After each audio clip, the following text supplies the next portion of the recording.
Umurtqa pog'onasi bu tanangizni ushlab turadigan mustahkam va egiluvchan tuzilma bo'lib, u miyangiz bilan tanangizning qolgan qismi o'rtasidagi aloqani himoya qiladi.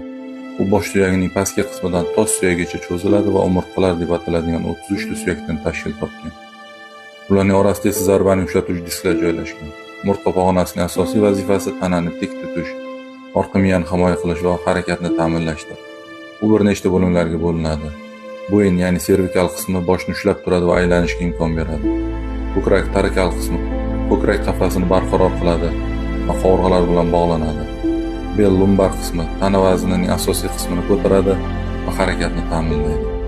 Biroz vaqt o'tishi bilan bu tizim yemirishi mumkin. Disklar eskirib yoki yorilib ketsa, disk churrasi grij yuzaga keladi va bu og'riq, uvishish yoki holsizlikka olib keladi.